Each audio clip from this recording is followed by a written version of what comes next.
Chapter 44. Pertemuan mendadak 4. Wow, gelombang, aku ingin tahu apakah aku punya semacam wawasan. Siapa yang tahu saya bisa menang melawan kuda 1000 mile dengan mudah. Petik 2. Bosan menunggu, saya melihat laptop saya ketika suara membual Chae Nayun memasuki telingaku. Sungguh, apa yang terjadi, Nayun? Yoyonha juga menimpali dari sebelahnya. Meskipun Yoyonha biasanya menundukkan kepalanya di depan Chae Nayun, ekspresinya yang benar-benar terkejut memberitahu saya bahwa kali ini bukan hanya sanjungan. Itu bisa dimengerti. Yoyonha tidak tahu apa-apa tentang busur, jadi pertempuran Chae Nayun mungkin tampak tidak bermasalah. Pada pandangan pertama, itu memang pertarungan yang luar biasa. Tapi seperti kata pepatah, seseorang tidak harus menilai buku dari sampulnya. Aku belajar dari kegagalan, sesuatu seperti itu, hahaha. Chae Nayun tertawa lebar. Dia pasti merasa luar biasa, melihat bagaimana dia bahkan menceritakan kehilangannya sejak kemarin. Sementara itu, Kim Suho tersenyum manis ketika dia menyaksikan Chae Nayun. Sedangkan bagiku, aku merasakan hawa dingin di punggungku ketika aku membayangkan Chae Nayun membaca laporanku. Haruskah saya kirimkan secara anonim? Grup 10. Rahel, Kim Ha-jin, Skid, Li Wei. Pada saat itu, Jin Johua mengumumkan kelompok ke-10. Aku melirik Rahel, yang duduk di sebelahku. Dia sepertinya juga memikirkan aku, begitu matanya bertemu dengan mataku. Dia bangkit dari tempat duduknya, dan aku mengikuti. Lewat sini. Rahel dan saya mengikuti staf dengan anggota grup 10 lainnya. Kami tiba di ruang tunggu, dan staf membuka pintu raksasa di sisi kanannya. Masuk. Di belakang pintu raksasa itu ada lorong panjang.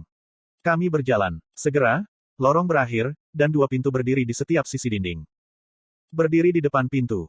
Staf memandu kami ke pintu masing-masing. Aku berada di sisi yang sama dengan Rahel. Semoga berhasil dalam ujianmu. Aku memberi Rahel semangat, dan dia membalas anggukan.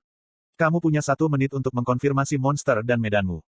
Di balik jendela di pintu, aku bisa melihat monster dan medan yang akan aku hadapi. Medannya datar. Monster itu adalah Chrome Wolf. Serigala Chrome adalah monster yang berkisar dari tingkat menengah ke bawah tingkat 4 sampai tingkat 2. Itu relatif lebih lemah daripada apa yang harus dihadapi beberapa kadet lainnya.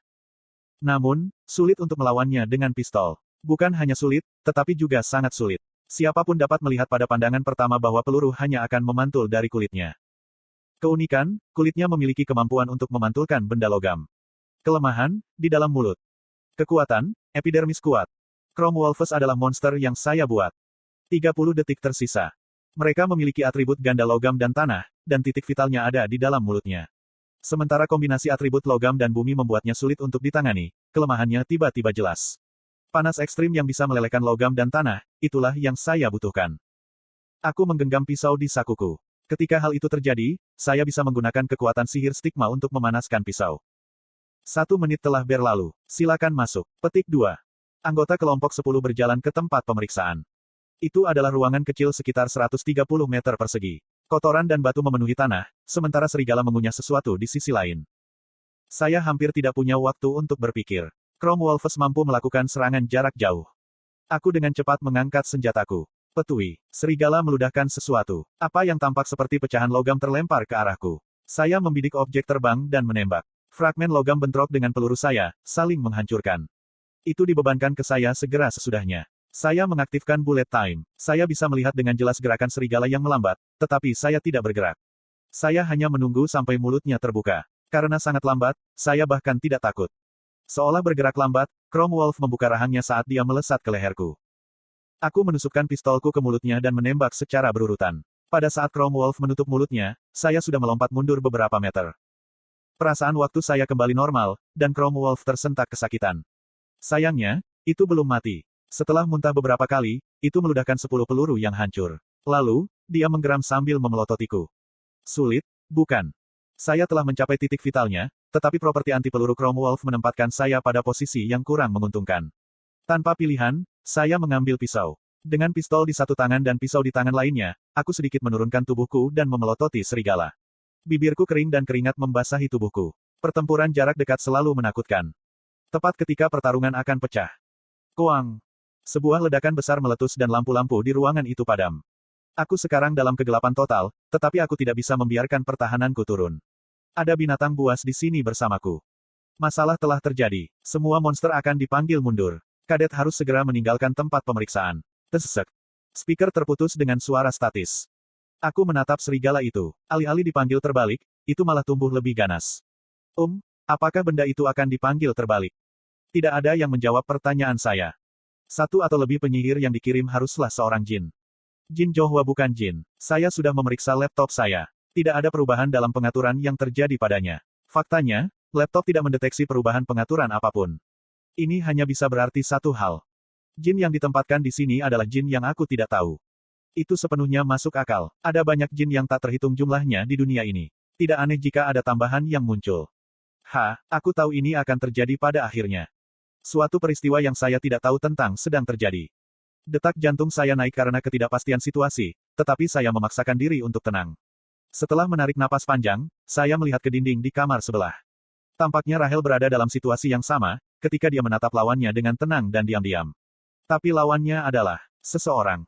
Kuwalwal. Pada saat itu, Chrome Wolf menagih ke arahku dengan lolongan. Saya mengambil senjata pribadi saya dari stigma. Desert Eagle muncul di tanganku, dan Aether segera menyatu dengannya. Pegangan pas di tangan saya. Pertama, saya menembakkan peluru ke Chrome Wolf yang sedang mengisi daya. Itu jatuh dengan rengekan. Ketahui tempatmu. Elang gurun yang saya ambil untuk pertama kali dalam beberapa saat jauh lebih kuat dari sebelumnya, tetapi saya tidak punya waktu untuk berdiri di sekitar dan mengagumi kekuatannya. Saya bahkan tidak punya waktu untuk melihat laptop saya. Rahel adalah masalah mendesak yang dihadapi. Ada busur di mana Rahel menjadi sasaran. Salah satu tokoh antagonis dalam cerita ini adalah seseorang yang ingin menaklukkan Inggris sendiri. Tapi sekarang bukan waktunya. Mereka seharusnya hanya menyerang setelah mereka menumbuhkan pasukan mereka lebih banyak. Krur. Aku mengerutkan alisku pada suara geraman. Ketika saya mengalihkan pandangan saya ke depan, satu-satunya Chrome Wolf tanpa sadar telah berlipat ganda menjadi 3. Tapi saya tidak khawatir sedikitpun.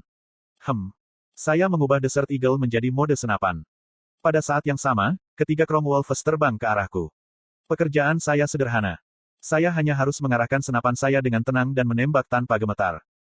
Koang. Segera, tembakan keras terdengar. Di sebuah ruangan gelap yang dipenuhi dengan udara dingin dan niat membunuh yang tak terengah-engah, seorang pria yang sendirian bergumam dengan dingin. Aku tahu hari ini akan datang suatu hari. Apa yang seharusnya menjadi bahasa yang akrab mendekati Rahel dengan asing. Dia memelototi pria yang muncul dari kegelapan. Meskipun pria itu mengenakan jubah dan menutupi wajahnya, Rahel merasa seperti dia tahu siapa dia. Rahel dengan tenang menyebutkan namanya. Petik 2. Tuan Lancaster. Kapten pengawal kerajaan sebelumnya dan Tuan Rahel sebelumnya, Alex Lancaster. Pria yang menghilang beberapa tahun yang lalu setelah keluarganya terbunuh di London Incident yang terkenal itu sekali lagi muncul dengan niat membunuh yang menakjubkan. Aku merasa terhormat kau mengingatku. Senyum tipis muncul di wajahnya. Rahel merasakan kejahatan besar dari senyumnya yang menyeramkan. Dari situ, dia bisa dengan mudah melihat jalan yang telah dilaluinya. Petik 2. Kamu menjual jiwamu. Lancaster menggelengkan kepalanya. Dia menyangkal klaim Rahel. Saya menjalani hidup saya untuk negara saya, tetapi negara saya membunuh segalanya saya. Saya tidak menjual jiwa saya. Hanya, tuanku mengambil jiwaku yang berkeliaran setelah aku ditinggalkan oleh negaraku. Petik 2. Untuk sesaat, kesedihan mendalam muncul di wajah Rahel. Apa yang dikatakan Lancaster adalah kenangan yang menyakitkan baginya juga. Petik 2. Itukah sebabnya kamu datang padaku? Putri, apakah sepertinya aku datang ke sini? Rahel mengerutkan alisnya. Kemudian, dia menusuk dengan rapiernya, yang hanya melewati tubuhnya. Aku ada di suatu tempat, tetapi tidak di sini. Petik 2. Petik 2. Rahel berbalik. Pintu kamar tertutup rapat. Untuk alasan apapun, sepertinya tidak ada bantuan yang datang. Lancaster berbicara sambil tersenyum.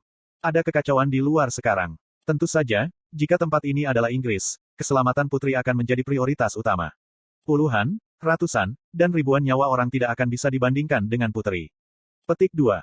Lancaster berhenti sejenak. Wajahnya yang tersenyum terpelintir dengan ganas. Seluruh negara tidak akan ragu-ragu membuang nyawa mereka untuk menyelamatkan putri. Bagaimanapun, putri adalah satu-satunya harapan Inggris. Petik 2. Setelah mengatakan apa yang ingin dia katakan, mulut Lancaster tersenyum puas. Tapi bukan itu masalahnya di sini. Di tempat ini, kamu hanya satu dari banyak taruna. Petik 2.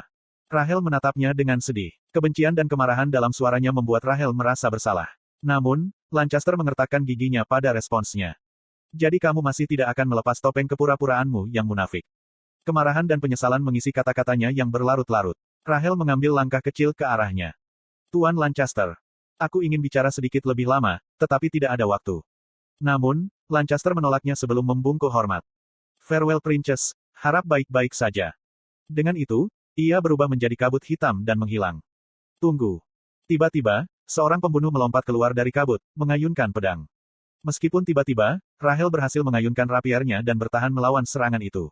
Pada saat yang sama, serangan itu memotong sepotong pedangnya Ki. Dia tercengang dengan bobot di balik kekuatan sihir.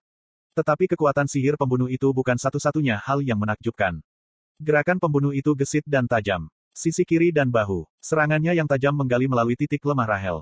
Dua pedang saling bentrok, dan suara logam yang tajam bergema. Bunga api panas menyala, dan darah segar mengalir ke udara.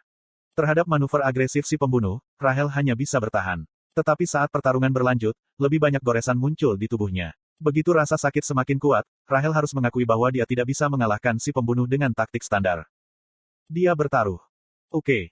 Pembunuh itu tidak melewatkan pembukaan yang sengaja dibuatnya. Sebuah tikaman dalam muncul di pergelangan tangannya, dan Rahel menjatuhkan rapiernya. Merasakan kemenangannya, pembunuh itu menggali lebih dalam. Pada saat itu, rapier Rahel bereaksi. Rapiernya masih terhubung dengan kekuatan sihirnya. Pembunuh itu bergerak untuk menembus hati Rahel, sementara rapier Rahel melonjak ke lehernya. Koang. Namun, situasi menggigit kuku ini terganggu oleh getaran yang menakutkan dan ledakan yang dahsyat. Rahel kehilangan keseimbangan bersama dengan pembunuh itu. Pedang pembunuh tidak bisa mencapai hati Rahel, sedangkan pedang Rahel tidak bisa menembus leher pembunuh itu. Koong. Ruangan itu bergemuruh dengan getaran lain. Kali ini, sisi kanan tembok runtuh. Rahel dan si pembunuh keduanya berbalik ke arah dinding. Koong. Gelombang kejut lainnya tampaknya merobek dinding. Pembunuh itu kemudian mengangkat pedangnya, dan Rahel juga meraih rapiernya dengan tangan kiri. Koong. Setelah gelombang kejut kedua, si pembunuh menyerbu Rahel, yang dia hindari dengan berguling ke samping. Koong.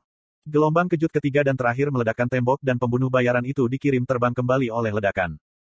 Ya ampun, sangat banyak debu. Petui. Petik 2. Seorang pria berjalan keluar dari awan asap yang tajam. Itu adalah wajah yang akrab bagi Rahel. Kim Ha-jin. Itu dia. Petik 2 tanda seru petik 2.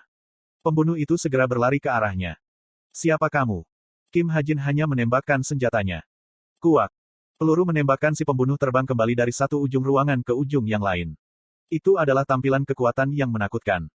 Kim Ha-jin lalu berjalan mendekati si pembunuh, yang terjebak di dinding. Klik, klik. Suara relot pistolnya terdengar menakutkan. Ketak. Dia selesai memuat ulang. Rahel menatap kekuatan sihir putih yang mengalir di lengannya. Namun, dia tidak memiliki kesempatan untuk mengajukan pertanyaan. Kim Ha-jin membidik si pembunuh. Dia tidak menunjukkan keraguan saat dia menarik pelatuknya. Dalam sekejap, cahaya putih bercahaya menerangi ruangan yang gelap itu.